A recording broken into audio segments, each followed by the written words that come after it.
think that the latest with the National Guard shooting, the Afghan that came all the way from Washington State. We're going to have to look at Washington State as a hotbed.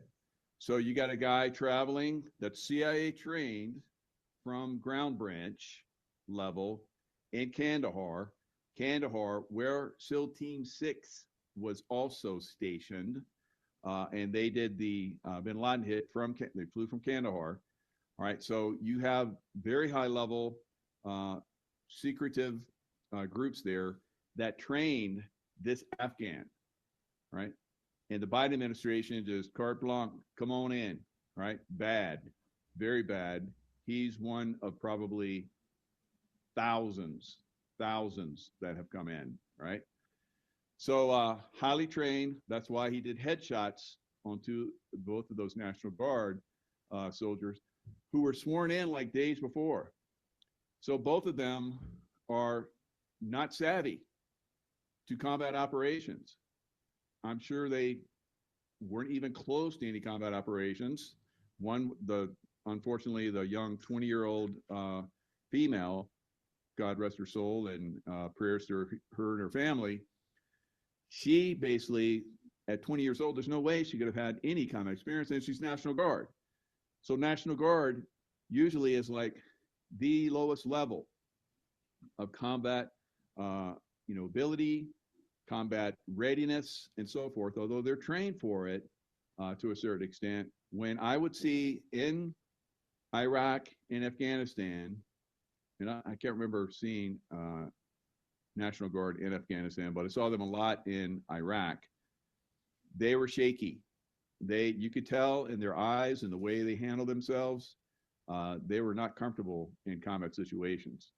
So now you're thrusting these National Guard that are stationed throughout America now and coming into positions, you're thrusting them now into combat situations. I and many others have talked about how we're in a combat situation already. And this obviously illustrates it. So here you got a highly trained Afghan combat veteran in Afghanistan, trained to a level of SEAL Team probably 6 and higher, maybe. All right, maybe even higher, because not all those SEAL Team 6 guys get combat action like probably this Afghan did. Right. So here he is, comes all the way to Washington D.C. and just happens to find the two least trained and vulnerable, and he does it close to the White House. Who helped him there in Washington, D.C.? Right? So he comes all the way from Washington State. So we got to look at Washington State as a place where there are problems. There are problems in Washington State. We already know that. So you have a highly trained Afghan driving from Washington State to Washington, D.C. Who helped him? Who paid for this? Who got him all this stuff? And who told him where to go? And he's probably, looking for targets. Maybe there's other people out there searching for targets, and we're coordinating with him and others. That's my best guess, right? So he would be used to that kind of, coordination, having been trained by the highest levels of combat. This is what really used to piss me off, guys. When I was in the SEAL teams, we would go overseas and we would train other groups, right? Not the Aussies. They were like brothers and sisters to us, right? But when we went to the Middle East, we only trained them to a certain level. They were always bitching at us. You always teach us the same stuff. We know you guys got more. We're like, no, this is it, man. Because we knew that these guys could potentially be people we would fight in the future.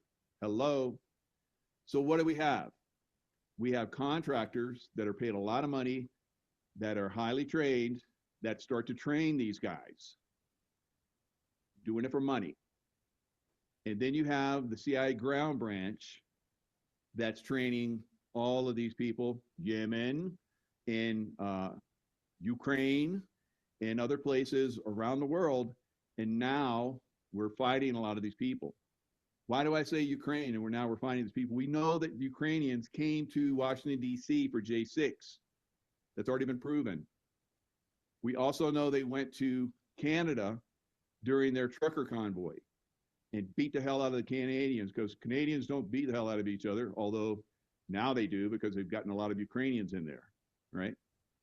So it's a bad situation we're in right now, right?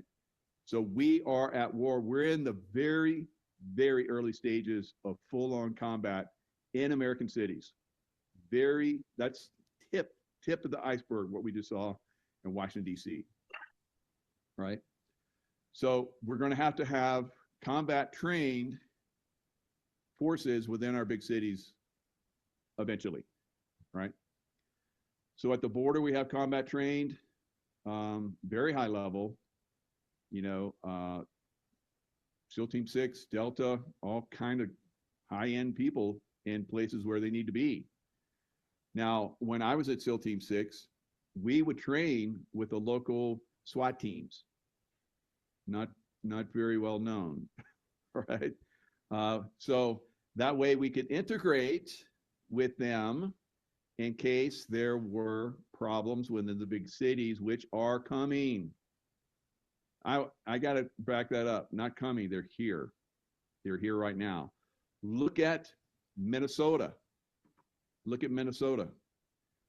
Who was the governor of Minnesota at one point in time? And it was a very happy time. Jesse Ventura. Jesse Ventura, who basically left after one term the governorship of Minnesota. His wife got cancer. All right, we know how they can, slap us with cancer, and I've been hit with the heart attack machine. Had a lot of people come up and shake my hand. I got sick, it's almost to death. So these savages, deep state savages, guys, are really after us, right? So they want to destroy America. If they destroy America, we've talked about this for the last 8 years, right? If they destroy America, then the whole world is theirs, right? They own the world. They're moving as if they already own the world, and America is just a second thought. Yeah, we're going to own it. We're going to own America, right? So we're kind of in their way, and we're having actually pretty good inroads in taking down their system. If their system collapses in America, where their basically base is, then it will collapse all over the world very rapidly. So that's why they are really hammering down on us. All right. So let's jump into some of this. This is gonna be a little bit of a show. So gird your loins, get ready. All right, as the Spartans would do, gird your loins and be ready for combat. So you're going to get the combat information, guys. This is like a warning order for the combat that's coming, right? It's going to be intense. It's going to be brutal. We're going to see a lot of people go in brutal ways, just like we saw those unfortunate National Guard. One is fighting for his life, also shot in the head. All right, so and like I said, it's beginning. Those were easy targets, but you would have been an easier target, obviously. But they're focused on them. So they're sending their warrior class, which is some of these Manchurian candidate trained Afghans and who knows how many other people that are here in America ready to be activated. But they're going to be activating, that's just one guy. Now, we've already seen where during the holidays, Halloween, it was even back to the election. So the election, November, October, just before the November election, there was, I guess, I don't know if it was another Afghan, maybe another Afghan and his son or something like that, was planning on doing like a one-way mission. They were just they had weapons, they had ammo. They were just going to go out and start shooting up Americans, both of them, until somebody killed them. Right. So we are very close to this happening in America. We are so close. I'm surprised it hasn't already started. I attribute it to the fact that President Trump and team have already been active, guys. Let's listen to this. Brought tens of thousands of unvetted Afghans into the United States of America. Now, NCTC has done their job, and they've identified over 1,400 of these Afghans as having ties to ISIS and to other terrorist groups, yet Biden let them into the interior of the United States. Same thing with a bunch of ISIS-affiliated Tajiks and Uzbeks who came into the United States of America as well. There's around 600 of them that were also identified by NCTC that are here in America right now. There are over 1,000 Taliban and ISKP operatives in the United States. These are deep cover operatives that report to Sirajuddin Haqqani and then the leadership of the Taliban and ISKP. And where's this intel coming from? The anti-Taliban resistance. Who's running that? There are several resistance fronts. There's also President Amrullah Saleh, who's leading Afghanistan Green Trend. And can you talk about him? That's where. All right. So there's a lot of us that have been reporting on this. Sean Ryan's show, he has the one former intel officer from the CIA, analyst. I think she might have been actually a case officer, which gathers information, but she's taking that information and analyzing it. So maybe she was an analyst.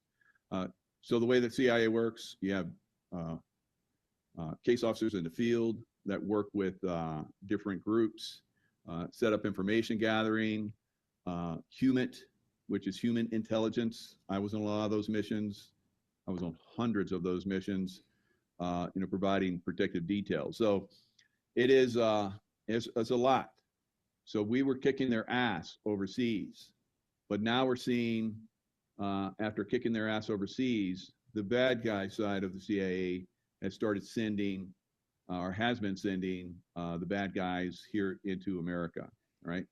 So you'll see this in all of the 3I agencies, 3 intelligence, FBI, CIA, MI6, Mossad, not a 3I, but it is considered one of them, right?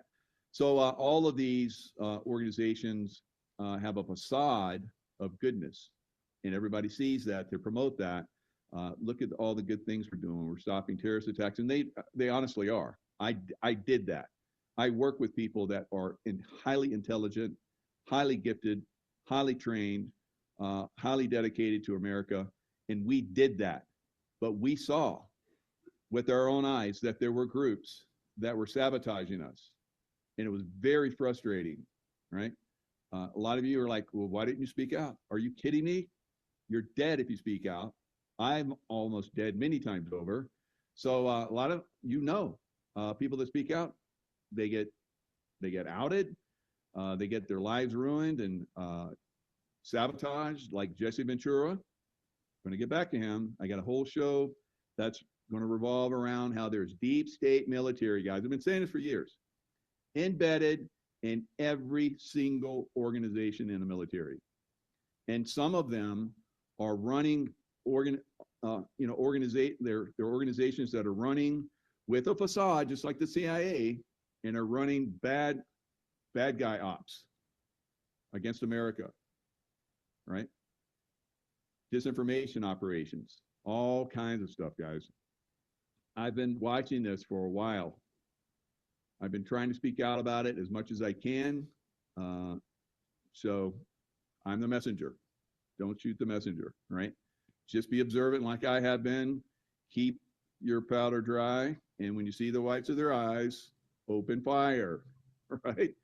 So that's where we're at right now. All right, so I'm gonna jump around a little bit because there was so much information and so many things that I wanted to share. I'm just gonna get a little piece here, then I'm gonna focus on something. I'm a little piece over here and focus on something again. So just stand by and just, keep your mind open, and we're gonna follow along, all right?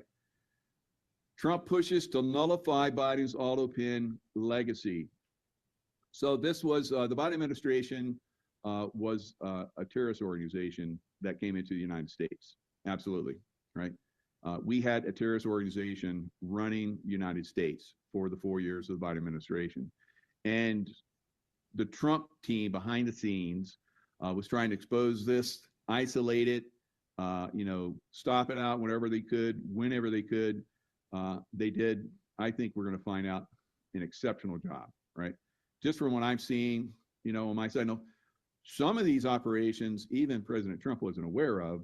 He was briefed on them later, is my opinion. But he's not the main figurehead in charge of all this, although he is the figurehead of a larger organization. He's the face of something that's much, much bigger, right? So I know a lot of you guys are just like Trump, Trump, Trump, but there's much bigger things behind President Trump.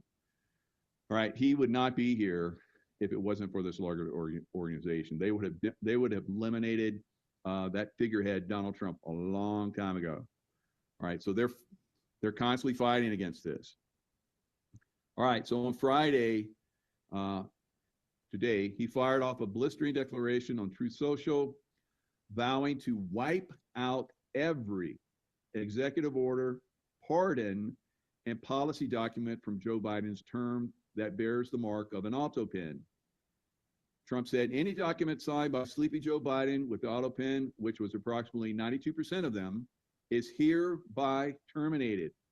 We are at war. We are going full speed ahead right now, and of no further force or effect. He went on further slamming the radical left lunatics circling Biden.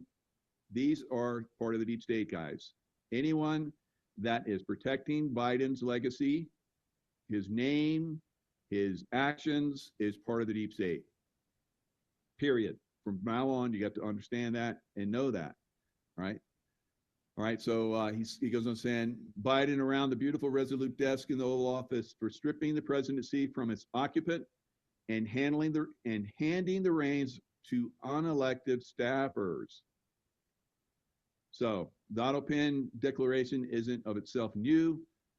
This is something that's been going on for decades. But with Biden, basically, we know that Biden wasn't there. There was a figurehead, sometimes probably put there and controlled by the white hats. Maybe the black hats knew that he was controlled by the white hats, so that isolated him and just worked around him, right? That's part of my thoughts on that. We'll know more, I think, as time goes on, but that's where we're at. We're basically shutting down a lot of that auto pen signature stuff, and it's on, right? So a lot of people are saying, Department of Justice, they're doing nothing. I don't agree with that. Pam Bondi's doing nothing. I don't agree with that.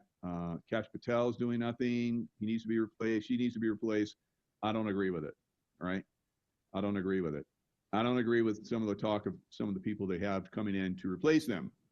All right. So I'm just going to let that lie for now. But if it comes down to the point where I have to expose those people that are trying to push people into those positions, I will do that. All right. So there is a movement, and it's moving in the right direction. There's exposure that's coming on the scene that many of us have been waiting for. One of these is Minnesota taxpayer dollars funneled to Al-Shabaab.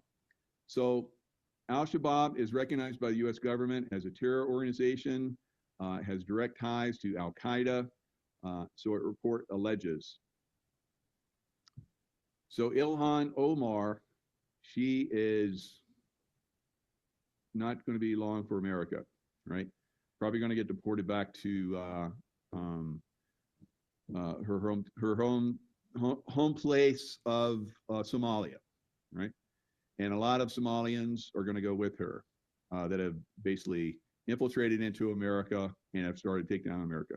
So obviously there are good Somalis that are here, but they're going to be unfortunately looked at hard as well. That's the case. A lot of these people could have been pointed out a long time ago. Some people didn't feel probably comfortable doing that. Maybe some people tried and they got, axed or taken out. Who knows? So a new investigation found that Minnesota taxpayer dollars were going far beyond the North Star states' borders and ending up in the hands of Al-Shabaab, an Al-Qaeda linked terror group. So it goes on to say that Minnesota's Medicaid Housing Stabilization Services Program, Feeding Our Future, and other organizations had basically been sending money that was meant for seniors, for children, and the disadvantaged to Somali terror groups. And I've seen a quarter of a billion all the way up to just under $1 billion. Imagine all of that money. Our seniors, this really pisses me off. I remember when my mom, she started to go down, unfortunately. You know, you see your parents, my parents and my grandparents and some of my aunts and uncles, when their mate left, then the other one left within a year, right? And that happened to my mom. So after my dad passed over, my mom, within a year, during that time frame, she started to go downhill pretty good. She did not have enough money to support herself she needed to go in a nursing home, right? Because I was running overseas, and it's tough, you know. So I was able, fortunately, because I was doing this work overseas, to be able to afford to put her in a very, very high-end nursing home. And unfortunately, she didn't last, but, you know, I don't know, 4 or 5 months there before she passed as well. So she did not have enough money. There was not even close to enough money that would have supported her. From her Social Security, she worked her whole life for the state, and her retirement and Social Security, Medicare, Medicaid, not even close, guys. So this is a travesty. And then you have something like this pops up, where we're funding with those funds that should be going to disadvantaged and going overseas to fund terror groups that are targeting Americans. Not so good. Not so good, guys. So this is a big thing. And I'm going down this rabbit hole on Minnesota. So it's not looking so good. As it turned out, the Somali fraud rings sent money transfers from Minnesota to Somalia. And according to reports, approximately 40% of households in Somalia get remittances from abroad. In Somalia, 40% of the households getting money from abroad, which is not a big deal if you're in America, you're an American citizen, Somali, I don't care where you're from, or who knows, maybe even Americans send money to Somalia, I don't know. But that's not unusual. This happens all over the world. Every culture does this. But when it starts to come down to American taxpayer money that is supposed to be used for Americans, that's being stolen and sent over there, I guess they're looking at, says the Somalia diaspora sent 1.7 billion to the country. And they're saying that happened in 2023. All right, so it's probably higher. I'm gonna think that it's been going on for a long time, for years and years. Minnesota Somali community sent millions of dollars through a network of money traders known as hawalas that wound up in the hands of the terror group. So I guess 70 to 80 people are being investigated right now. Ilhan Omar, who should be like, oh, this is, she should be saying, this is bullshit. We're going to get to the bottom of this. She's like denouncing it, saying that it's attacks against her and against Somalis. So that tells me, as it should you, that she's guilty as hell. All right? She's part of it. She's part of it. And I don't think that she, like she tells her constituents, at some point, I want to go back to Somalia and raise my children after you've stolen millions from the U.S. government, I bet. And, you know, like a lot of these people, they have their insider trading scandals that are going on. And she married her brother to come here to America. I mean, there's so many things.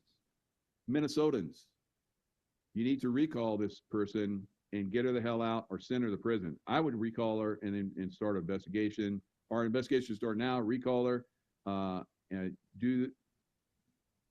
get some legal group that's not corrupted. Which I don't know. I guess that's going to have to be a military tribunal, and put her in prison for the rest of her life. Right. So, yeah, her uncle, her brother uncle. Right. Yeah. So it is. It is crazy. All right. So what does President Trump have to say about this? He is furious. He is so pissed off, and he should be. But all of this stuff has probably been in the background, and now they're disclosing it, guys. So now he's gonna be outraged. But this has already been known. This has been known probably in his first term, and now they're getting around to the point where they can really hammer down on it. What the Somalians have to do with this Afghan guy who shot the national? Nothing, but Somalians, of course, a lot of trouble. They're ripping us off for a lot of money. There's a tremendous amount of money going back to Somalia. What the hell are we paying money to Somalia for? But they're ripping off our country at a level that few people have been able to see before. That's about the only thing. You talk about competence. We have Ilhan Omar, who does nothing but complain about our country and our Constitution. And she comes from a country with practically no country. It's devastated, it's crime-ridden, it's a mess, it's a disgrace. And we took their people at a tremendous, we're not taking their people anymore. We're not taking their people. And we're getting a lot of their people out because they're nothing but trouble. All right, so he's also talking about doing a freeze on third world visas, people coming here and so forth. That's going to be frozen. He needs to really, I talked behind the scenes with some people, I'm not going to name names, but they were telling me how there were programs that were made for the disadvantaged and seniors homes and so forth. And we would have people that would come from overseas that were labeled disadvantaged, and they would get these facilities. And the seniors and disadvantaged would continue to be disadvantaged, even though the taxpayers were being told that they're going to be taken care of. But it was like these illegal immigrants, really, when you get right down to it, that were given the ability to come here to America because they were in war-torn areas and they needed help and blah, blah, blah, right? Fix your own country.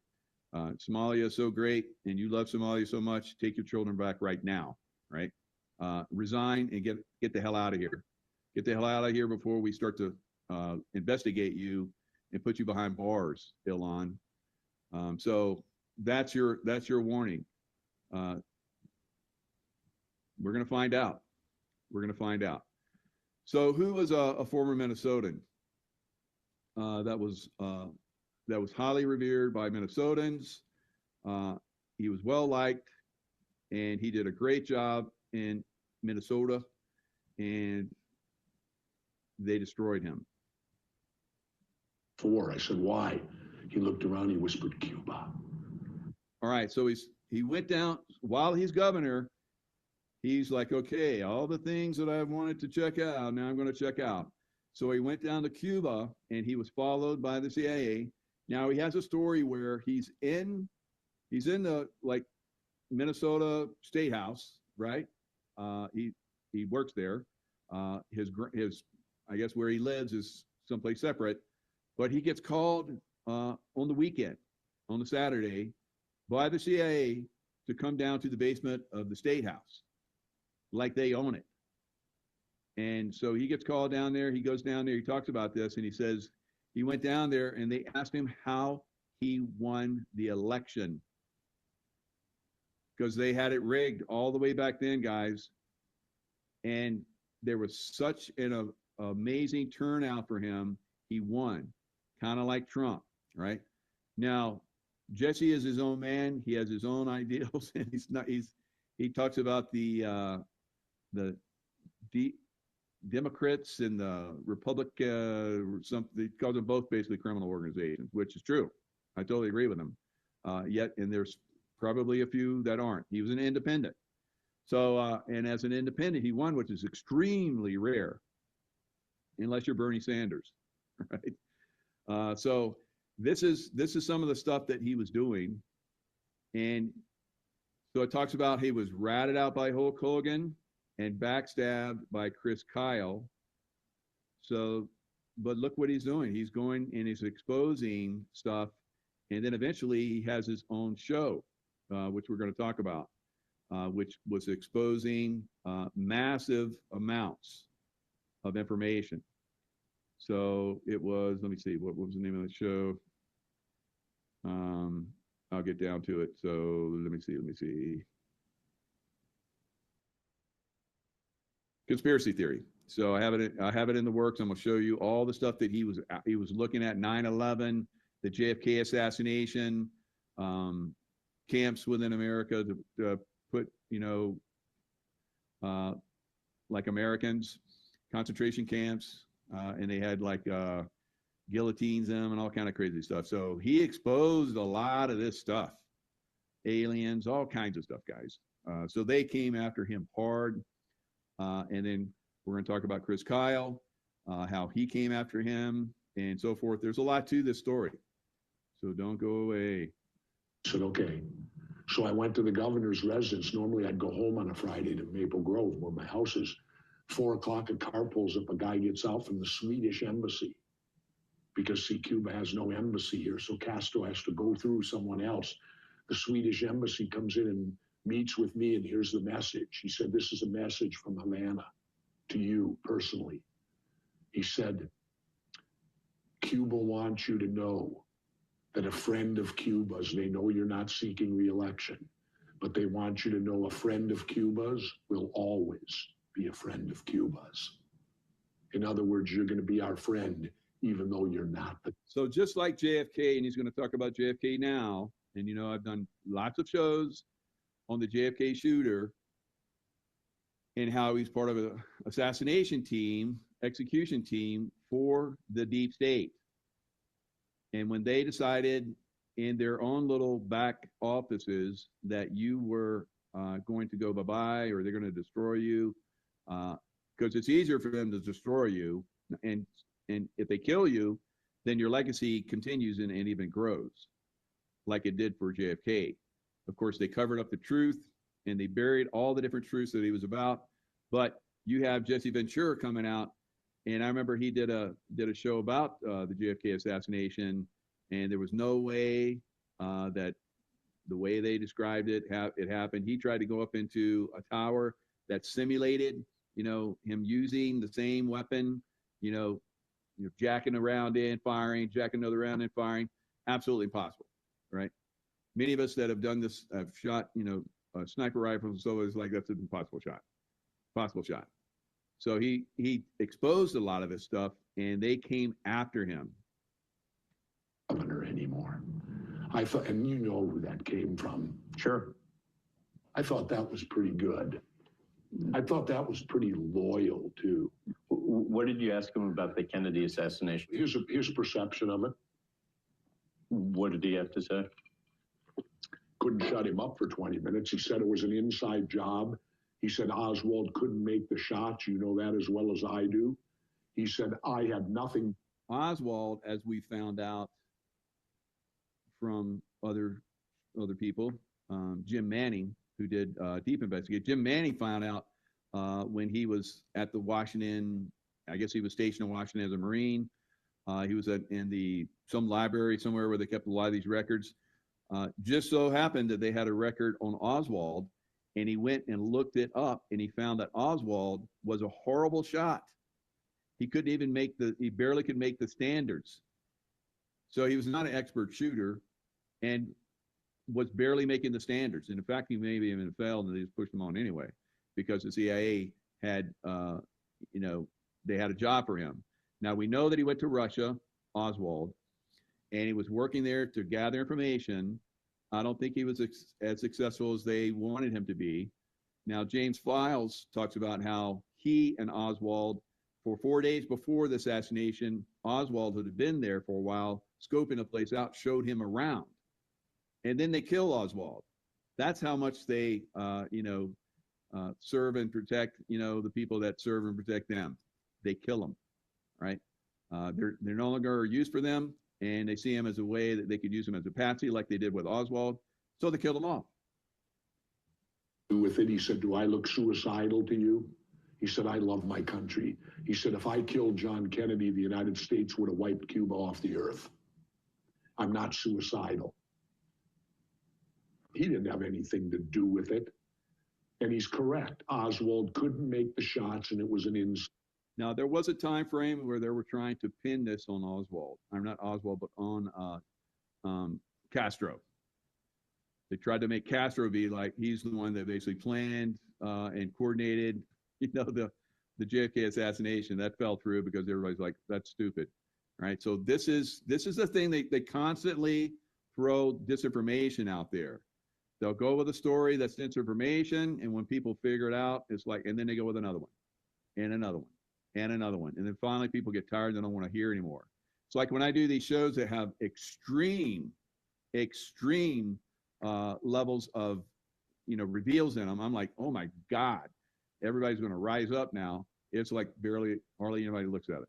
I'm like, wow, it's so sad, but I understand. Because you hear this stuff over and over and over again, you get tired of it. It's like, oh, it's just another, disinformation rat hole. But I understand because you can't discern what's truth and what's not. So I hope these shows that I do with you is starting to get you to the point where you understand what is true and what is not. This is going to be very important going forward, as it is right now. But even more so as we move forward, because the disinformation, and literally it's going to come from both sides, it's going to be over the top. You think it's like crazy now?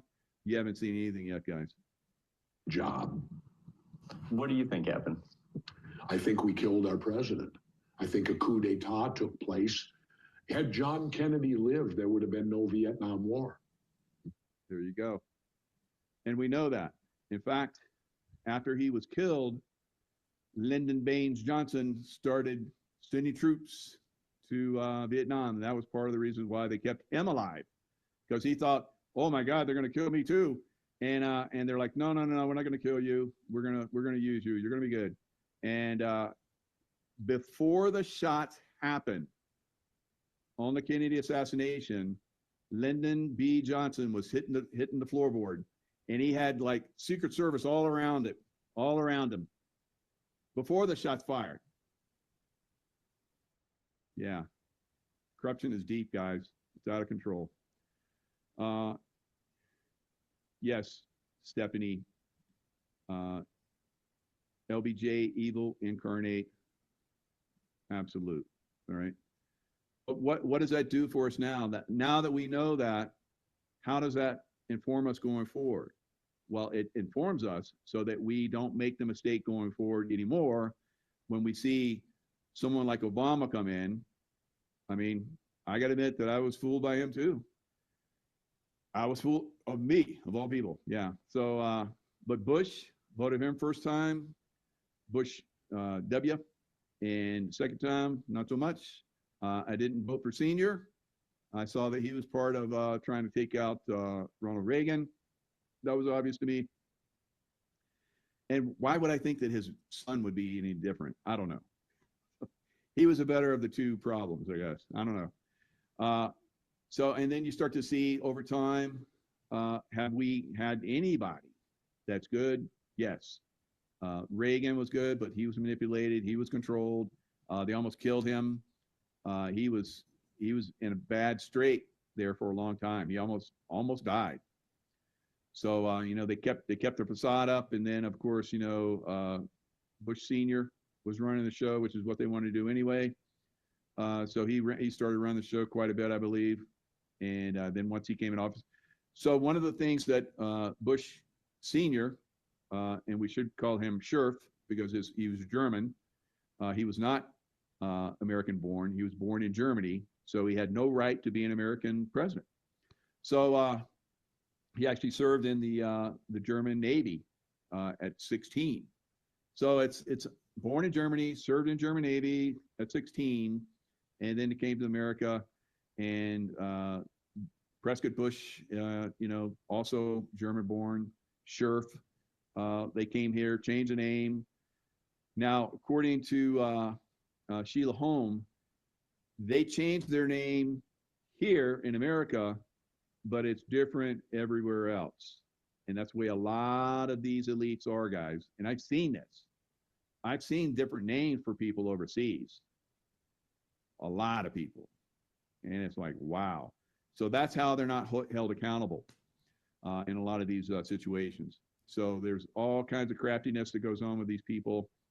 We have to learn their ways so that we can defeat them, so that they can't squirm around like the snakes they are, the reptilians that they are, right? So that's where we are with a lot of this stuff. So I had some silver. I was covering silver today. Silver, you better be in silver, right? Because this economy is going to collapse, and you never know when. It's on the rails, and that's why silver is exploding up. Get yourself some silver, guys. All right, so let's look at another piece. So like I said, I'm going to bounce around a little bit so that we get a bigger view. So you have this part of the military, CIA, CIA industrial complex, right? That is controlling a lot of stuff. Now, there's a lot of us that work in this have worked in this military CIA industrial complex. Myself, quite a bit, 35 years. Over time, you start to see all the BS guys, right? You can't be around these idiots, or you can be around these idiots for a while and not see it, but eventually you start to see, right? Unless you just completely go blind, which I've seen so many people do that. I'm like, I would like quietly on occasion go, you really think that 9/11, those buildings imploded upon themselves first time in history? And they're like, yeah, what do you mean? Like, you're a demolitions expert. Don't you understand that that's impossible? Oh, don't go there, Jaco. Dumbassery everywhere. So a person like that can be used by the system. And is. And unfortunately, that's quite often most of them, right? Quite often most of them. All right, so let's look at another piece. This was a very good show by Sean Ryan. I really like this show. This is a SEAL Team 6 operator, Red Squadron. I was a Red Squadron guy, so I relate to him. Red Squadron, every SEAL Team squadron, every Delta squadron, they have their own unique way of, mindset and so forth. So I look at I looked at this show and I was like, this is incredible. So Matt Bissonette really did a good job. He revealed a lot of information in this, kind of like what I'm doing right now. So I'd highly recommend you watch this. SEAL Team 6 operator describes the craziest moment of the Bin Laden raid. This is just a clip, but I put it at a spot where you're going to get a little bit more insight. So I'm going to show you the mindset of Navy SEAL. Now I think Matt Bissonette, like me, like I was, I had the Archangel Michael protection. Something was protecting Matt Bissonette, and fortunately the people around him were protected too. But it's quite impressive. I used to see this all the time in the SEAL teams. It's almost like, for most of us, that didn't happen for everyone, unfortunately, but for most of us, we were protected. I guess as long as we're doing good. And then maybe some groups, maybe unwittingly, were outside of that scope. I don't know. It's fucking genius. I didn't think of any of that. Wow. But you got to think, right now you just heard some guy answer to the name Khalid, right? Now Matt was in a helicopter that crashed, and his legs were hanging out, because this is the way I had my legs hanging out the side of helicopters all the time. I love that position because you're first off. I like to be first. All right. I was very highly aggressive, and I like to get going and lead by example. So that's been my mark for a long time. So I will have my legs hanging out the side. The guys behind would kind of like keep you locked so you didn't fall in case the helicopter did a little, jig to the left or right or whatever. Now, when his helicopter came in,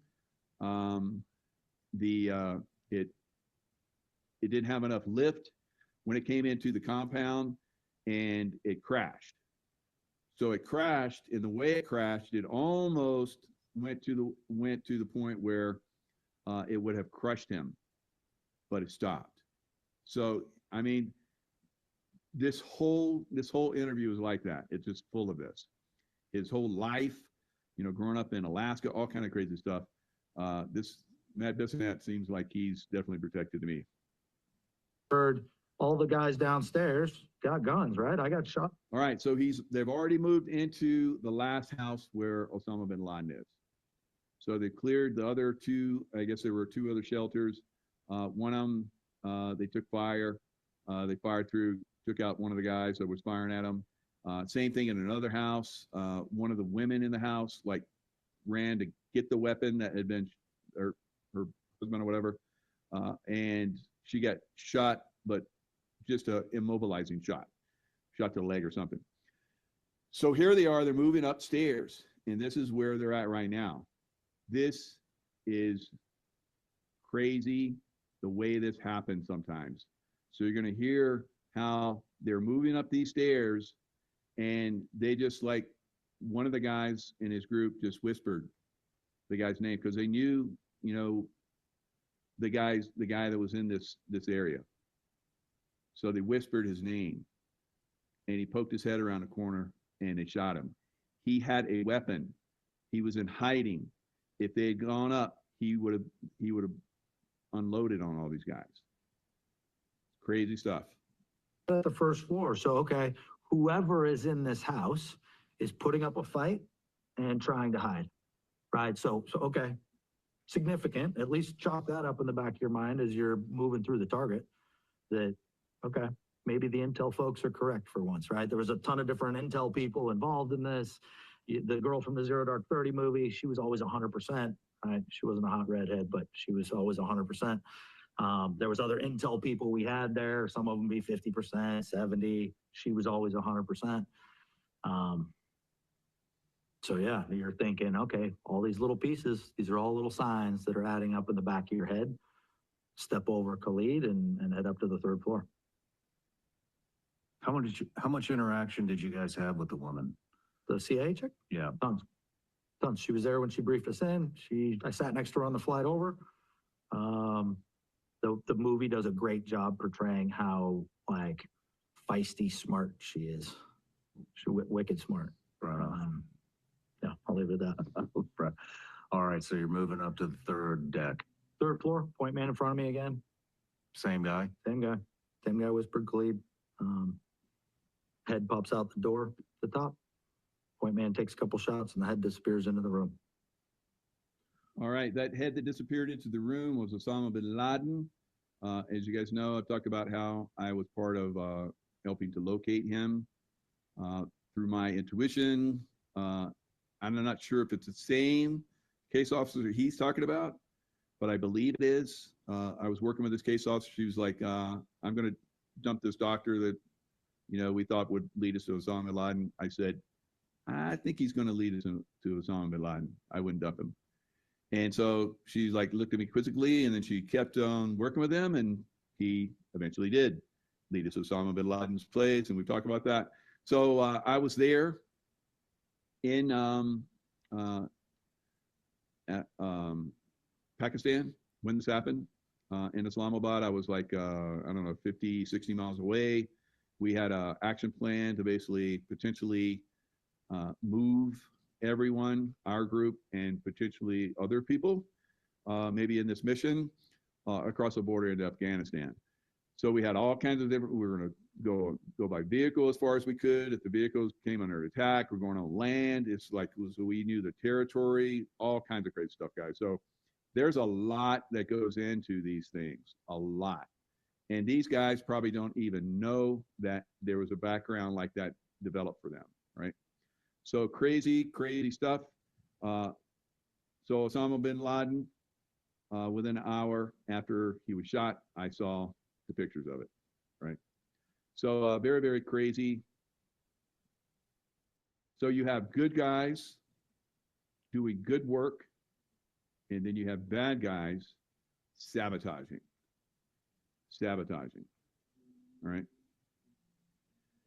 So who might one of those people be? Who might one of those people be? Someone that everyone puts on a pedestal. Puts them on a pedestal. Who might that be? And I do this and I get so much heat, but Matt Bissonnette called it, and I'm like, I'm going to go there. So Matt Bissonnette said that he's not fond of Admiral McRaven. So he talked about how Admiral McRaven, now McRaven was nominated by President Barack Obama for promotion from the rank of Vice Admiral to Admiral and appointed as the 9th Commander of USSOCOM. So USSOCOM, that's who did that mission to get Osama bin Laden. That's the highest level. So Matt Bissonnette talks about how Obama was having, every year they have like this press dinner at the White House. So he was having a press dinner when they wanted to do the hit, and he asked McRaven, hey, can you push that a day? So McRaven pushed it a day. And then Matt Bissonnette talks about how one of the reasons why that crash happened is because if they gone in on the day that they were supposed to, the weather was perfect and the humidity and all the different things were just right, so that helo would not have crashed. Would not have crashed. Right? Now we've seen McRaven viciously attack President Trump. And we've also seen McRaven being given like a massive stipend from Amazon for, I don't know, one of his books or like, no, they just said he's one of the great people of America. And they gave him like 10 or 15 or $50 million, something crazy. So another payout, they had money laundering to pay people off. And that was probably for talking shit about Trump. Right? So Matt Bissonnette has some more stuff in there about McRaven. But I've told you guys, there's bad actors in the military. They're in there, they're interwoven in there. They shut operations down. They don't follow orders. Like we just had, the Seditious Six, one of them, captain in the Navy, all right? Mark Kelly, astronaut, famous, blah, blah, blah, bullshit. He was appointed. He was put in position, guys. So now he's attacking Trump, and he's a CIA puppet, the bad CIA, like I talk about. The bad CIA is doing missions against Trump, doing missions against us in the United States. That doesn't mean all the CIA is bad. Doesn't mean all Somalis are bad.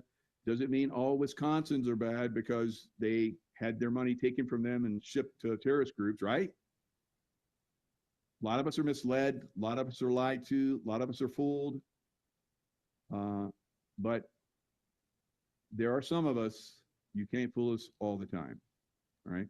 And that's where I want to help you guys get there, so you're very rarely fooled, right? So I could go down a lot of these rabbit holes with you guys, but let's go down this one. Let's go down this one, and I'm going to go expose a little bit more, right? Because it's already been exposed to a certain extent, and I'm just going to I've been told stuff, and I'm gonna bring it up now. Chris Kyle, all right? Did Chris Kyle deck Jesse Ventura at McPee's? All right. Now, remember, Jesse Ventura, he's a big guy. And when you do wrestling, I can tell you, as someone that does martial arts, you learn to pool your martial art training so you don't kill your partner that you're training with, right? So when you've seen a lot of this wrestling stuff, where it looks real but it's not, that's because these guys are expert to the level where they can pull it, and that takes a lot of skill at the last minute. So Jesse Ventura, big guy, big muscles, all right? Used to be bigger, probably did steroids at one time, I bet. But he's not a little guy. Chris Kyle, not so big, right? So he says he decks Jesse Ventura, and then Jesse Ventura runs away. or he runs away. One of them run away. All right. So the guy that owns McPee's is a Vietnam vet, and through his contacts, through people that he knows, because he owns a bar, he knows the bartenders, he knows everybody in there, he knows Ventura. I think the Ventura wasn't even there. I think it got down to that. I don't know. I don't know all the details. You hear, like, again, disinformation, you hear so many different things, you don't know what to believe. All right. So, but what we do know is that Jesse Ventura basically did he went after Kyle's estate. Now, Chris Kyle. We know that Chris Kyle was like this super sniper, right? So let me see. Let me pull up his book. So American Sniper, Navy SEAL, Chris Kyle. Let me bring that book up. You know, they did the movie and everybody's all weepy over it because it was like, you know, he was killed by a guy at the range. That's super suspect as well. Sounds like Chris Kyle, who was on Howard Stern's and told the audience for Howard Stern's that he decked Jesse Ventura because he was talking shit about guys that had just recently died.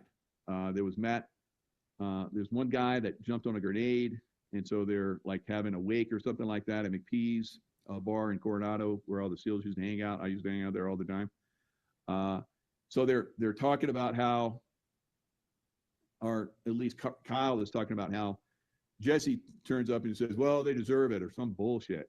Like, really, you believe that a Navy SEAL, a former Navy SEAL, Minnesota governor, conspiracy theory guy that's basically exposing all kind of stuff, you think he's going to come into a Navy SEAL bar, which he's a former Navy SEAL, and talk bullshit like that?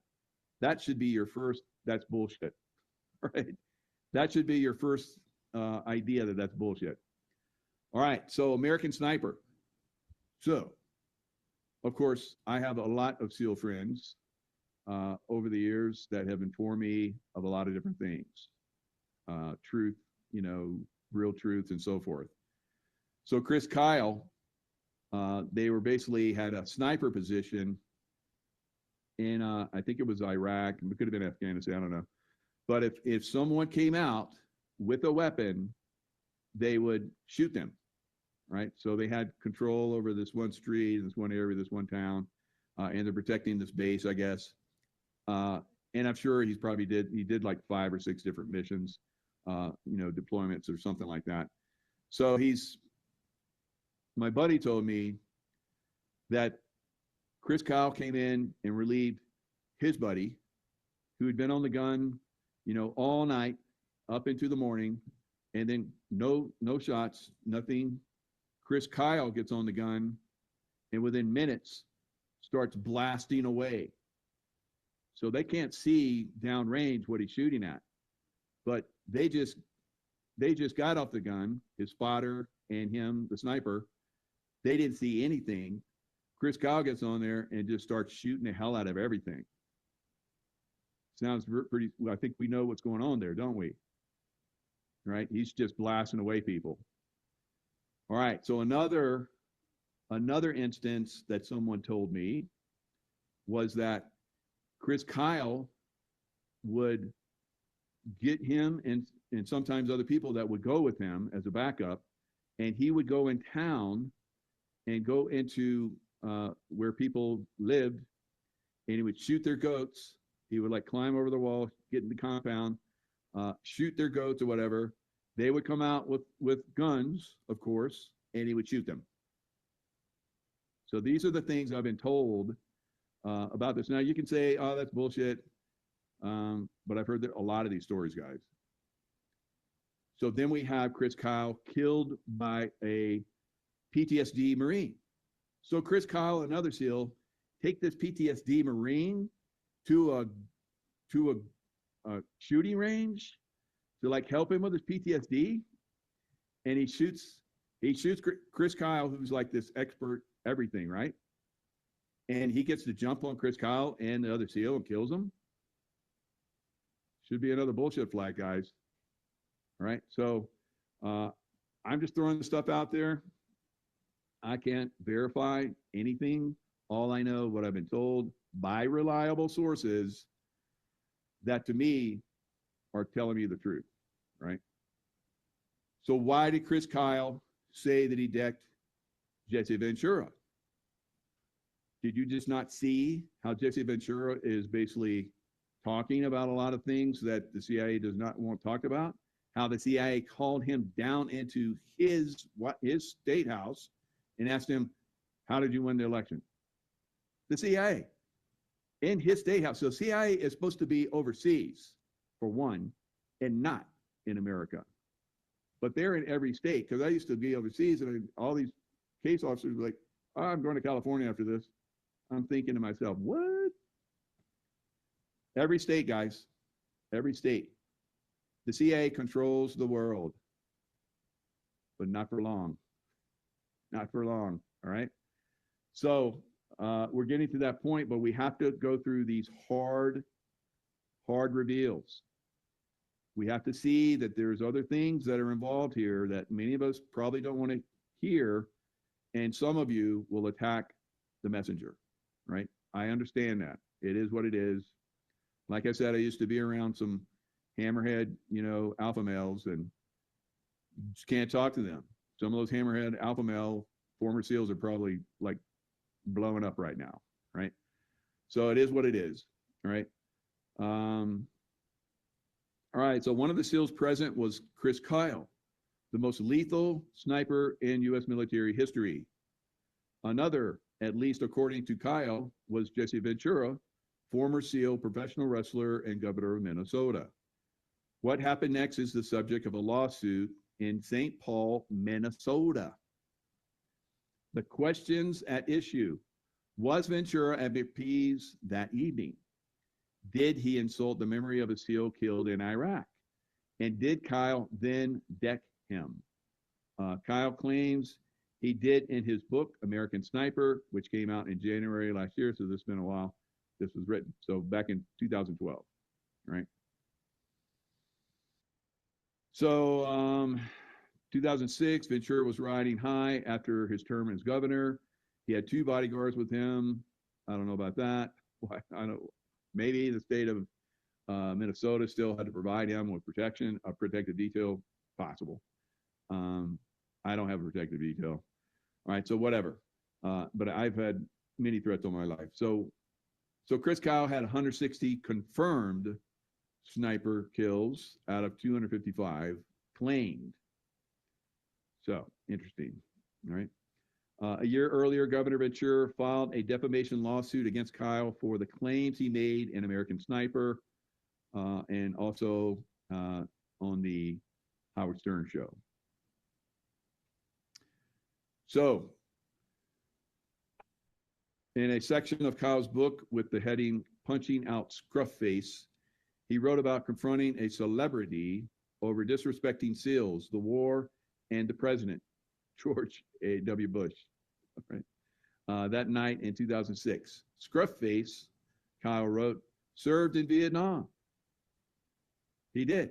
I worked with guys when I was in that were Vietnam veterans that told me about Jesse Ventura being there and being in the barracks where I stayed at in the Philippines. So they'd be in the Philippines for a little bit and then they go out towards Vietnam or fly out there, go in ships or whatever, right? All right, so Kyle later admitted on the O'Reilly factor that he had been referring to Ventura. And then he was on, so maybe I should look that up because I could not find the one where he was on Howard Stern. Because what they do, guys, is they clean a lot of this stuff. So there's stuff that we have memories of and we can't find it anymore because they clean. They come in and let this stuff go. They let a little bit piece go and then they clean it, right? So then everybody's like, well, where's that photo? Where's that video? And it's gone. They clean it, right? Is Ventura uncomfortable suing Kyle's widow? So Kyle got shot at the range, got killed, and Ventura's like still wants to, his reputation, wants it cleared. Who wouldn't? I'd like to have my reputation cleared in a lot of places where I think the CIA came in, but I don't know. But I'm pretty sure they did. So anyway, because when I tried to get jobs doing other things, there was a brick wall, right? And it was like, no, we're not going to hire you. I was like, why? And they're like, and that's all they would do. And I was like, okay, I know what's happening here. So, okay. No, because they try to destroy your life, like they tried to destroy Ventura's guys. So he's basically diamond out their system, calling it out, informing the American public. They don't like it. They don't like it. They like us all dumbed down and not knowing what they're doing. And when somebody comes out to reveal, they either destroy them, like they tried with Ventura. And I bet Ventura, I don't know if he would come right out and say it on film. Maybe he has. If I could get him on the backside, I bet he would tell me, yeah, I've had this, and this attempt on my life. I promise you, right? I promise you. Because a lot of times you don't want to reveal if they've been close to successful. Because then they're like, oh, we almost had them? Dang. Thought we effed that all up. Let's keep going. Right? So for me, I'm seen to be protected, like Matt Bissonette. I don't know. I guess most SEALs might think there could be some truth to Kyle's allegation, he says. I've known even admirals to get punched by their subordinates once they're out, retired, and I know of this as well. A little punch on the jaw, I've seen that happen in the beer line at reunions. They tend to drink a lot at those functions. Yes, I've been to those functions, and they're a lot of fun. And people get scrappy. Some of those old SEALs, you got to be careful around guys. They get a little scrappy, and they feel all like entitled because, not really. I love all the SEALs, but some of these guys are like, you whippersnappers, you FNGs. And I was like 20 years at the time. He was like, you FNG. Damn. So they get a little scrappy, all right? And that's a mentality, that's a mentality. And that's okay, because that keeps a lot of people alive, right? You feel like you're invincible, and because of that invincible feeling, you do things that most people would not do, and that quite frankly are impossible. So you need to have that kind of edge, but eventually that catches up to you, you get injured, and you're like, oh shit, I'm not invincible. That realization slows some people down. It didn't me, but they wanted to slow me down, and they wanted me to be fly the desk. And I was like, no, I didn't come into the military to fly desk. If I wanted to do that, I would have become an officer, right? An officer and a gentleman, because I would have been a good officer and a gentleman. But I wanted to play. So when they wouldn't let me play, then I went into contracting and I played another game, and that was quite interesting as well. So Ventura took him to court. He won. He won 1.8 million, I think it was. Won. So that's obvious that he was a jury trial. So the jury got to see everything, and they're like, yeah, that was a lie. That was a lie. And of course he was attacked. There were people in SEAL teams attacked him. How dare him go after Chris Kyle's wife and try to take money from her? It was crazy, right? And I don't know, maybe some of those guys were part of that secret SEAL team that I talk about that is behind the scenes doing things that really they should not be doing, but maybe a facade of doing good things, but doing some bad things as well, because I've heard from some of those people, and I know that's true. And I've asked people about this team, and I catch them. I catch some of these people, and they're like taken off guard, and you can see it cross somebody's face, like, oh, I've never asked that, but I got to lie about it. And then they're like, no, that team doesn't exist. Okay, it does then. So I know how to ask the questions, and I know who to ask them about. So there's ways to get information, and if you're very been around for a while. I've been approached that way too, and people got information from me like that. And I was like, damn, that was fucking clever. I'm gonna do that too, right? But the next time I get hit like that, I'm gonna notice it. I'm gonna be like poker face, poker face. I got a good poker face. All right, so Jesse Ventura won his defamation lawsuit against the estate of Chris Kyle. 1.8 million, 500,000 for defamation, unjust enrichment from the defamation, 1.3 million. Jury findings, the jury concluded that Kyle's claims about Ventura were false and harmful to his reputation. Now, we know they'll lie and they'll use the judicial system to destroy you, like they did Matt Bissonnette. They listen to Matt Bissonnette's detail his story. They destroyed Matt Bissonnette. They destroyed Jesse Ventura. They destroyed me.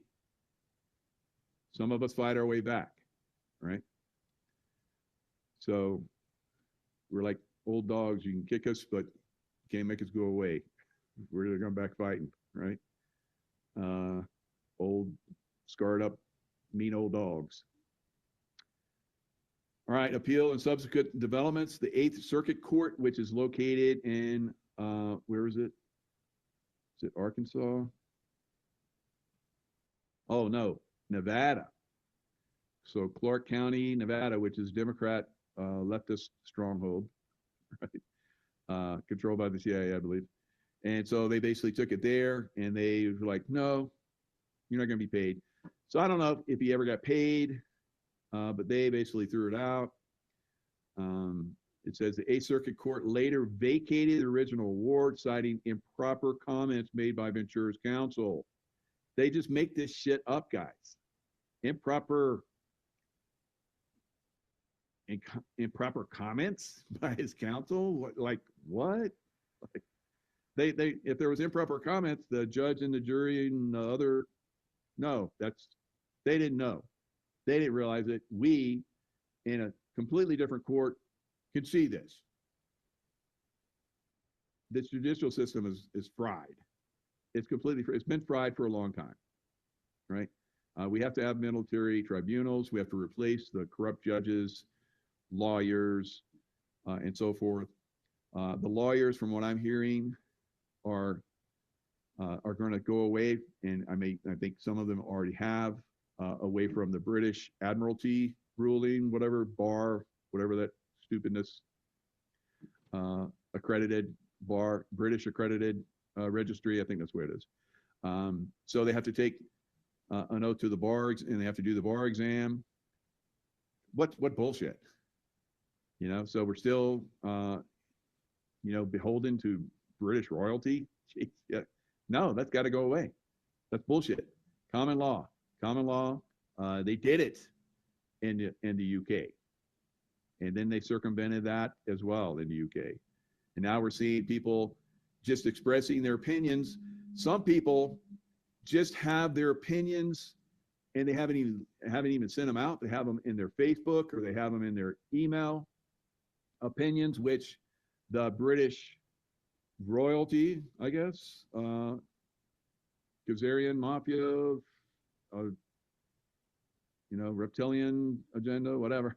Still, they don't want that.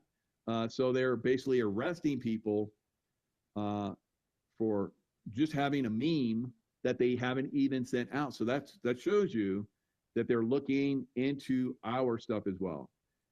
You think that you make an email, but you don't send it out, they don't see that. They've been all in my emails, guys. They send me bullshit to F with me, to screw with my mind. It'll pop into my emails like, what is that? Or comments like in this. I wouldn't doubt there's all kind of comments that come into this. So they're constantly playing mind games with me, constantly. And they're probably playing mind games with a lot of you and you don't realize it. So this hopefully will get you to the point where you start to see through that bullshit so that we can stop it out. So when it'll end up like the UK, where you write something like, I'm not sure I'm going to send that. And they're like knocking on your door. All right, it's time to go to prison. Why? because you had this. I wasn't even going to, I thought about, I wasn't even going to, well, good enough, right? You had it somewhere and we saw it. At some point they're going to be like, oh, we saw it in your mind. They already do that too. You know that. And they try and like infiltrate and tell us what to do. MK Ultra, you know, all these people that go and do these, shoot people up, Manchurian candidates. There's some people that are very susceptible and they hunt for them. And if they see them as a child, then they develop them and then eventually take them into some of these organizations. They find a way to get them in there and then they use them, right? So Jesse Ventura's long feud with American sniper Chris Kyle explained. Let's look at this. So wrestling fans know, you know, Jesse the Body Ventura. How did he get that body? I guess he was in the barracks back in the day when he was Navy SEAL. Some of the guys were saying he would lock the door and he'd play like acid rock and he'd work out with weights and he like built his body up. And then he got out of the teams and then he went to become a wrestler, professional wrestler. So funny, all the stories you hear. So the Body, best known for his time as a color commenter in WWE and WCW, but much of now when he was on the Predator, you remember when they're in the helo and they're going in to get the alien? If you've ever seen the Predator, it's basically they're chasing down this alien that's basically wiping everybody out, and he's basically taking their heads and their spines for trophies. So they're hunting this alien, and Jesse is in there, and he's like got a chaw, just like a lot of SEALs. They have like this chaw dip, and he had this big old chaw in his mouth, and he's like, what'd he say? He's like, something about how he's just around the tip of my mind. I was just thinking about it, and I was like, I got to bring this up. It'll be very funny to everybody. And he's like talking some about how his sexual, he was like sexually had these sexual abilities, like whatever. I wish I could remember the line, but anyway, he stole the show. And I've heard this from a lot of people. Arnold Schwarzenegger was not happy with him, and he wouldn't do any more movies with him because he was so popular when he came out to do his shows. So what was it? Somebody was like, you know, he spit, and then somebody's like, that's disgusting. And he says, I think he says it's like makes him a sexual, like, you know, incredible sexual something. I wish I remembered it. Maybe it'll pop into my mind. Maybe some of you guys remember it. Just put it in the chat if you remember it. Got no time to bleed. Yep, that was a good one. That was a good line.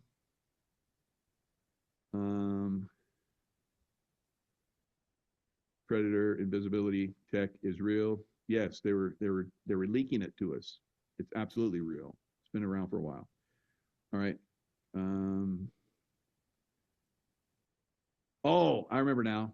It says it makes you a sexual tyrannosaurus. So whatever the hell that means, but sounded cool when he said it. I don't know. So anyway, Kyle alleged an altercation, blah, blah, blah. We talked about that. Jesse Ventura's $1.8 million verdict overturned. Another 4 months later, the publisher of American Sniper sued Kyle, blah, blah, blah.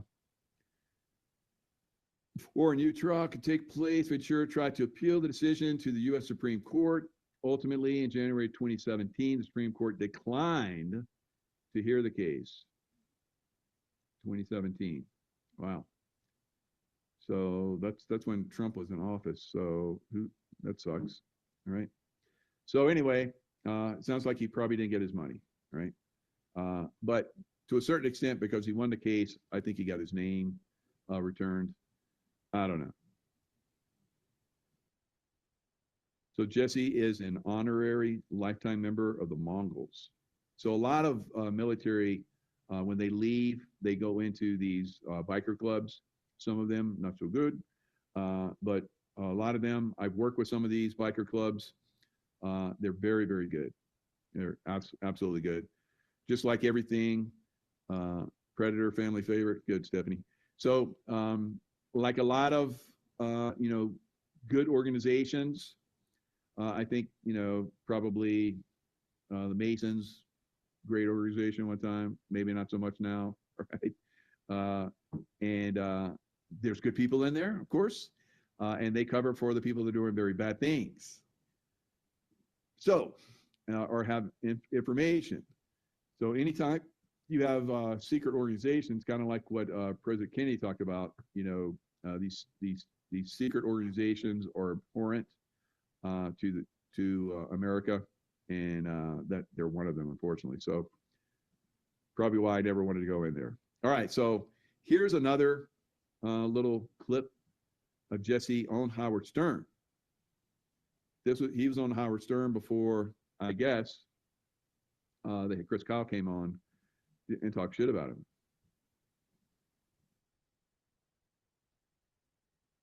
Your controversial stance on 9/11 and what happened to the World Trade Center, that you believe it was a conspiracy conducted by the government. Well, I believe that you can't prove anything, Howard, because all of the evidence is destroyed. Right. So there's no way to prove a thing. But I believe this. I believe that if our government wasn't part of it, they certainly knew it was going to happen and did nothing to stop it. That is the most remarkable thing. I mean, if that was ever proven true, there'd be a revolution in this country. Well, all right. So this is a while back. Now, around this time frame, I was looking for how many people believed that 9/11 was, inside job, choreographed by our government. Now, a lot of people are like, I would tell them this, and they'd be like, I don't believe that because our government's so fucked up. There's no way they could do this. And I was like, well, it wasn't our government. It's inside, behind the scenes. I didn't use the word deep state back then, but as we know, we term it now, deep state, a deep state government that's behind the scenes running a lot of this activity. So a lot of guys didn't believe it, so they just blew it off because in their minds, even though there's obviously a lot of stuff that does not fit, they can't make it fit in their mind, so they're just like dismiss it all. That's the way a lot of people are. If it's not in their reality, even though they should be, like myself, very observant and see things and see a lot of things and go, yeah, like my Tennessee had a lieutenant commander that was good friends with because we used to do triathlons together. He would say, "That dog don't bark." So he like, all dogs bark, but sometimes dogs don't bark. There's very rare cases. I know my mom had a poodle that she got him a little boy, but he would never bark. He never barked. Pretty wild, but he was pretty smooth. He was still very protective. He would like, and but he would bark. Really strange. There are some dogs that don't bark, but so he said that dog don't bark because most dogs bark. Almost all dogs bark. So by saying that, you're saying that there's something wrong. There's something wrong. That dog don't bark, right? So I loved it when he said that. So he was another guy that worked in, eventually, I saw him overseas, and I was like, John, I won't say his last name, but John, how's it going? What, you're over here? Because I was in the CIA working as a contractor. So we were in the same vicinity with transportation, and I was like, who are you working with? And he's like, I was like, okay. And that's the way it was. And then I think within a year or so, he had a heart attack and died. Wonder what he was into. Bummer. All right. He was like triathlon. He was like me, ultra healthy. Right. So, yeah, very, very, you start to see that kind of stuff and you're like, oh, bummer. So I've seen a lot of people disappear over the years. All right. Very, very fucked up stuff. All right. 9/11, the awful truth. So it says that how many believe? I put in the the search, and I did DuckDuckGo because sometimes it gives me a little bit more insights because Google is very controlled, of course. I said, how many believe 9/11 was an inside job? So let me share the screen so we can just kind of see this together. And there's not a lot of people, right, believe that it was as they said. Opinion polls, as we see, Wikipedia is totally corrupted, so I'm not even going to look there. University of Warwick. Why do people believe 9/11 was an inside job? So they did a study on it. 250,000 pound, I don't know what that translates to, maybe 300,000 study. And the guy was like, had all these like intellectuals and all, you know, blah, blah, blah, blah. So I think the people that think for themselves, critical thinkers, for the most part, are like, yeah, that's bullshit, right? Those that listen to Wikipedia, false narratives of the deep state and so forth, believe that narrative. Unfortunately, still, it's incredulous to me that still there's people out there.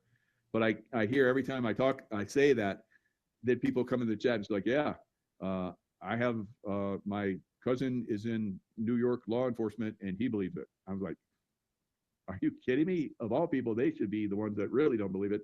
So anyway, I guess they probably have to get those jobs.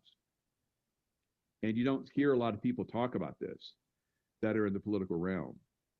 They don't, and high level military, they don't go there, guys. Very few people will come out like myself and speak out and bring all this information. I had like the Architects for Truth guys come in and talk, went deep down this. I think I did like 4 or 5 hours where they came in with all the information and just destroyed the narrative of this being a real thing.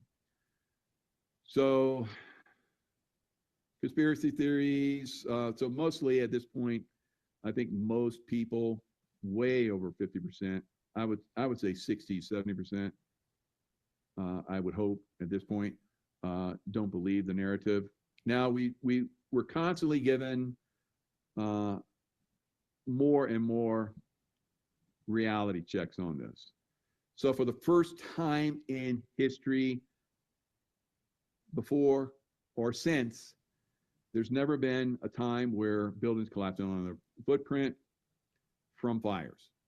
And I've done shows where there was a firefighter that was on the floor where the plane crashed, and he said they had it under control, and within seconds after him passing that over the radio, it collapsed. All right. So there's the police, firefighters, police, doctors, demolition experts like myself, military. There's so many different groups that are like for 9/11 truth guys. Many, many different groups. Does it make a difference? I think over time, like we talked about, you know, I was like, okay, here's the 9/11's coming around a few days before. I'm going to reveal information, and now it's time to get like attacked like crazy, right? Now I don't see any attacks. I haven't for years now. So that's a good sign. All right. So in Hong Kong, they had these buildings that burned for days, and they didn't collapse. How about that?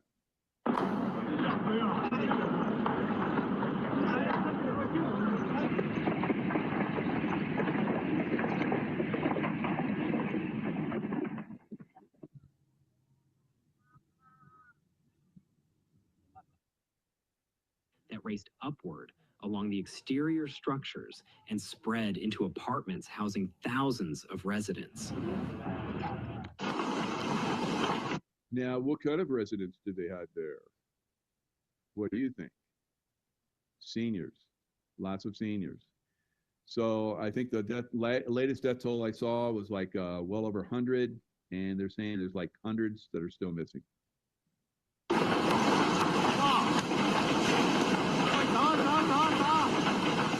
Floor. Those precious lost minutes allowed the fire to intensify further and made evacuation more chaotic.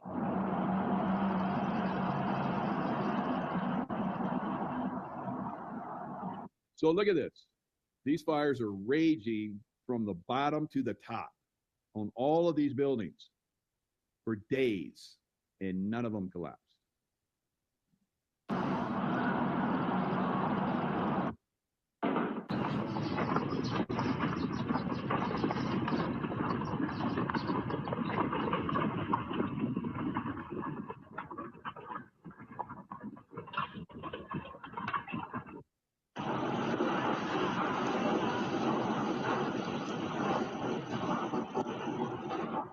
The psychological impact was profound.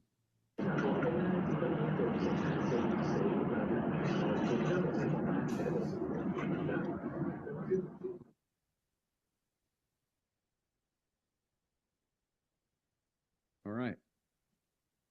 Are there any stupid 9/11 believers still? Don't be stupid.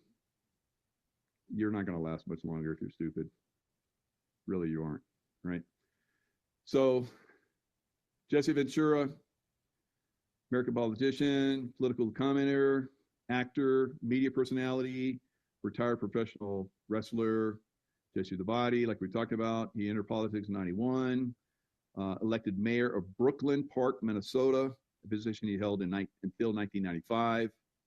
He was the Reform Party candidate in the 1998 Minnesota gubernatorial election, running a low-budget campaign centered on grassroots events and unusual advertising that urged citizens not to vote for politics as usual.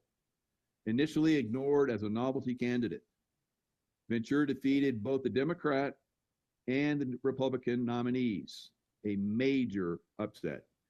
And the CIA was pissed. They were pissed. All right. So what else they get pissed about? So Jesse went on after that to, I guess he moved down to Mexico to escape United States, right? From the attacks he was probably getting from the deep state. So he started this conspiracy theory with Jesse Ventura, and he did many, many shows. I love these shows. He did 22 episodes from 2009 to 2012. Let's look at some of these episodes. HARP. Oh boy, HARP. How about that? 9/11, global warming, lie, Big Brother, all the way back in 2009. Big Brother, 2009, looking in on our shit. How about that? Secret societies, Manchurian Candidate, Apocalypse, 2012. Let's go a little bit deeper. What else we got? Plum Island, where they developed, what's that, where you get the tick, Lyme disease? That's where they developed Lyme's. The Nazis from Germany went to Plum Island. So I talked about it early on. Area 51, of course, that's huge. Wall Street conspiracy, police state conspiracy, JFK conspiracy, Gulf oil spill, Great Lakes, Pentagon, and reptilian. Ooh, when I did the reptilian stuff, boy, they didn't like that. They don't like that. The reptilians would look at me sometimes when I was in the CIA. I would ask them questions sometimes that were like pointed, because I wanted to know some things that were probably not they didn't want me to know. And they get the slit eyes and they get really, really angry. And I was like, oh, a reptilian, how about that? And Death Ray, directed energy weapon, time travel, Ozark, Skinwalker, brain invaders. So they got tired of him revealing all this stuff. He had Sean Stone on seven episodes with him. He did a great job. I've met Sean Stone. He's a great guy, great revealer, great information gatherer and revealer. June Sarpong, I haven't seen anything from her since those shows, but he had like those two as his team. And they would go and front load a bunch of stuff. They'd be like as, team that went out and got information. Then he'd fly in and then they talk and then he'd go reveal stuff. It was pretty cool. They did a really good job. Of course, the deep state did not like that. And they destroyed him. Or tried. All right. So a lot of people ask, why was SEAL Team 6 chosen as for the Osama bin Laden raid? Because we know that, I know that SEAL Team 6 is water oriented. That was far from the water. Although they said they dumped Osama bin Laden's body into the water. Yeah, probably not. It just said that. You say it and it's like, why don't you put that on camera? Why don't you like video that and let us know? Yeah, because it didn't happen. All right, so why SEAL Team 6? Remember McRaven, Navy SEAL, head of JSOC. That's why, right? Now, if they'd had somebody from Delta there, who do you think would have gone? Delta, right? And maybe it would have been better. Maybe it would have been the same. I don't know. Because I work with the Delta Bros, and they're awesome. So Navy SEAL Admiral reveals his biggest fear during planning of the Bin Laden raid. Oh, do we really want to know? No, but he did it anyway. So a lot of these guys had books coming out, and Osama, I want to say Osama bin Laden, but it was Obama. Yeah, Osama bin Laden, pretty much the same thing. So Obama, another terrorist, they were putting out a movie and a book. And then, other people put their books out and kind of like, stole the show. They didn't like that because they want to make Obama like the hero for like, saying, go do it. There were those of us that really pushed this, right? We've been, and eventually we got to the point where we were able to work around the system and we got it done, right? So they had no choice because we basically, we had it all out there, right? So, yes, books of lies. Lots of books of lies out there. And so we have to work around some. I don't know why it won't show that. Kevin Free, there he goes. Kevin Free, good job. I like your insights. So there are so many books of lies, especially Obama. He did his book, which 2 people read, but he got like tens, maybe even hundreds of millions of dollars from the book.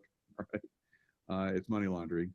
And that Obamacare, the reason why they shut down America for 2 months, because we wouldn't, or at least the Republicans, we the people, because we elected President Trump, we the people, said no, and pretty much.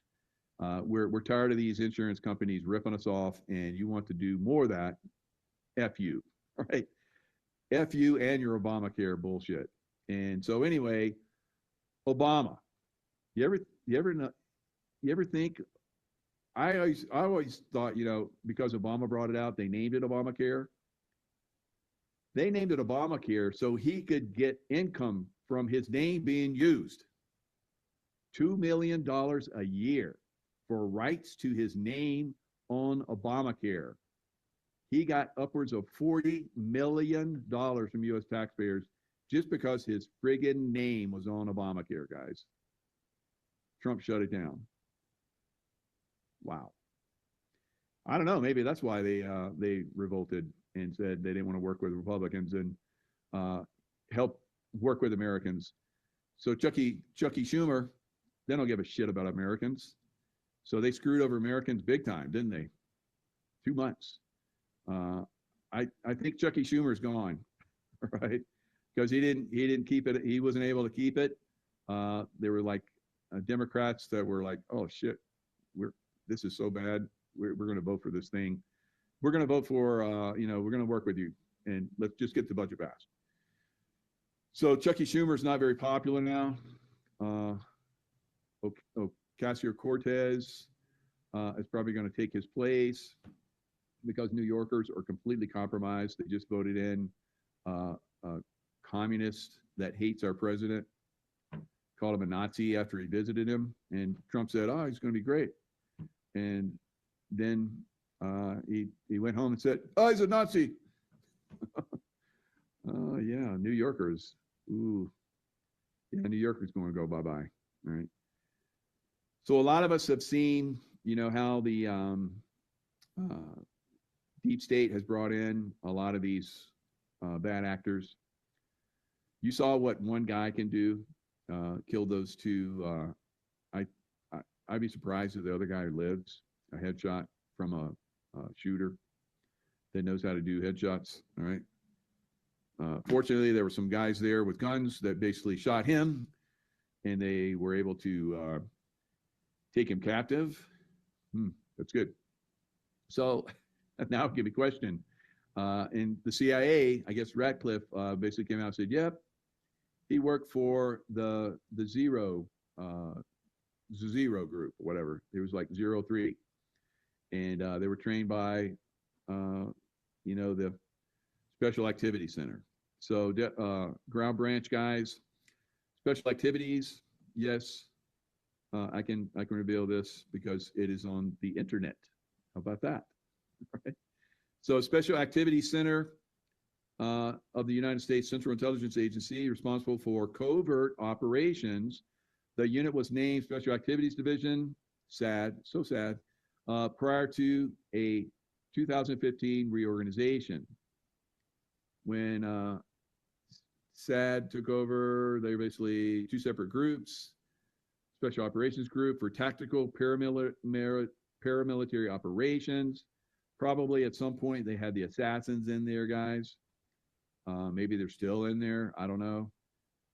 I've seen some people over the years in the SEAL teams that disappeared for periods of time, and they came back and they didn't talk about what they did. I don't know. Maybe they did something good, but maybe they work for this group. So anyway, they are responsible for operations that include clandestine or covert operations with which the U.S. government does not want to be overtly associated. So they train people like this one Afghan, and they go do the dirty work, right? And they get paid well, like I got paid well, but I never did the killings, right? I wasn't a mercenary. I was a protected detail guy. I never would have done mercenary work. That's not in my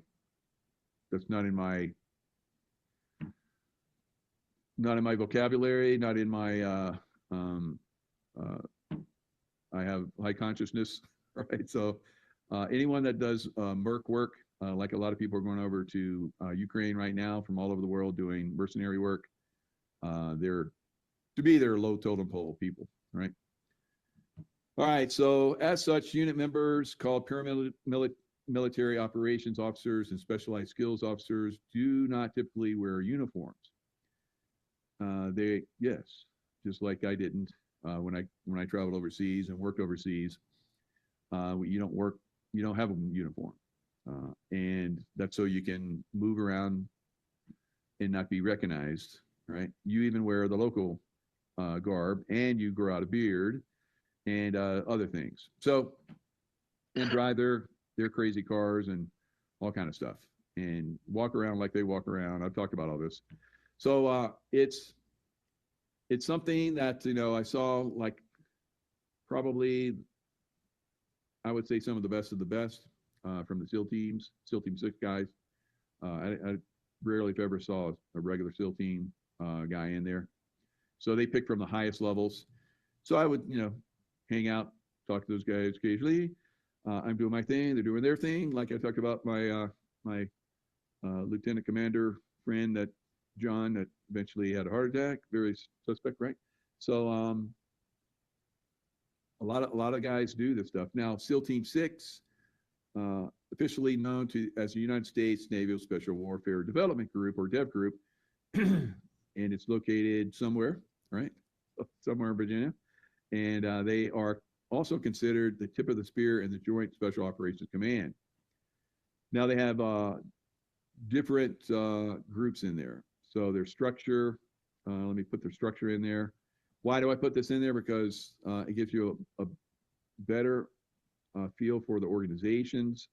That way you can start to understand how they can come in and manipulate these groups sometimes.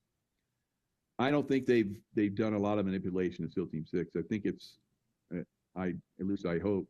I've talked to guys when I was in the CIA. I would talk to Dev Group guys quite often overseas in different locations, lots of different locations, Yemen and Pakistan, Afghanistan, Iraq. And they said their operations were going exceptionally well, and they were doing amazing things. Now, some have said that they're restricting them, their tactics, and so forth. Matt Bissonette talked about how they would use dogs, and dogs are very effective. And they would use dogs, and then they were told they could not use dogs because in the Middle East, the people of the Middle East see dogs as unclean. They don't have, I'd say, like probably maybe 1% of people in the Middle East have pets that are dogs, and usually they're Western trained, right? Western trained as in going to colleges, Western colleges in Britain and America and so forth. They'll have dogs, but very rarely do most Middle Easterners. They see them as unclean animal. So because of that, the people in the upper echelon took that away from them. And then they started to have them do their missions at different times. Instead of 0 dark 30, they started doing their missions at different times, which made them vulnerable more again. So this is causing, unfortunately, because there was very, very low loss of life until that one helo crash where we had gold team members basically die, not red squadron, because a lot of people thought, oh, they killed all those guys that were on that mission. No, it was a different group, guys. So gold squadron. So as you see here, there's 4 different squadrons. There's red squadron, blue squadron, gold squadron. They made silver squadron after I left. So they have essentially 4 tactical teams. Black squadron, I think, is a their intel group. Gray squadron is like a delivery, different vehicles that we use, boats and so forth. And then green squadron is a training squadron. So now they have, this is numbers back in 2014. Now I can tell you they're talking about total members and then active military, 1,342. God, that's a lot, right? So not all of those are war fighters. Probably maybe 500, probably a lot less, probably in the 400 range. I wouldn't think there's 100 at 18 because when I was there, it was like 30, 40, 50, something like that. I can't remember exactly because I'm selectively not remembering, but there's probably just a few hundred actual war fighters there, guys. So the other active military personnel are all support, and the civilians are support. There, when I was there, it was like when I first got there, because I got there right after Marcinko left. I think that was around 2008 timeframe. I think it was. No, was it that late? No, it was God. I don't even know, 1998 or 95 or something, 95, I think. Yeah, it was 95. So, yeah, I'm an old guy. So, and I can't remember well, but maybe that's good because I don't remember all this stuff, and that way I can't be held accountable. So, when I came in shortly after Marcinko left, who was the founder, Dick Marcinko. Now, I've seen guys come out and attack him, and I'm like, what the heck? It's like this guy like founded this place.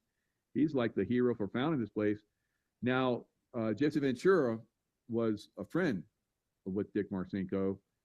And Dick Marcinko when Jesse told him about the CIA coming in there and questioning all that, Dick Marcinko laughed and said, yeah, that they're going to do that. And I always wondered about that. Now, Dick Marcinko has passed on, but they came in and destroyed his life big time because he was basically, I believe, revealing deep problems within the military. And his red team group were going around and revealing the vulnerabilities of our military installations. And he made a lot of enemies. He made a lot of enemies when he was at SEAL Team 6 because he, founded this thing, and, it basically took the best of the best. And so the rest of the teams were like angry about that. They were angry when I left and other people left. But I think they came after him and destroyed his life. I think they did the same thing to Marcinko, unfortunately, that they did to Jesse Ventura. All right. So all of you guys out there that are SEALs or former SEALs or whatever, you should take that on board and really think about that. All right. Should really think about that. And then those of you that are in other military positions, still and former, I know a lot of you guys come out and tell me that I'm right on a lot of this stuff. So thank you for support. Now, more than 3,100 arrested in federal operation in Memphis. It's Bondi. All right. I think Bondi's doing a good job. Like I said, I do not believe that she needs to be replaced, but I don't know. I'm not there. And so if it's not moving as fast as you want, I think there's a bigger plan for this thing to like really clamp down on these people. I think a lot of these people already been removed. So some of you are like, whining about why isn't so-and-so been like Hillary Clinton, why hasn't she been revealed to have been, killed and whatever, tried and executed? Well, because the deep state wants to act it out, and we're like, the good guys are like, let them play it out and see what they make of it, and maybe they'll reveal some more stuff. And then eventually, when we like say, oh yeah, she was exterminated back in so and so, and we've seen her out all this time, and then you're like, those dirty rats have been playing this game for this long. So we're going to see that with a lot of these people. So don't be so critical. Be observant. When the time comes, I think a lot of this stuff is going to be real. I think it's coming. I think we're extremely close to a lot of this stuff being revealed. So Memphis arrest. So the governor, good governor in Tennessee,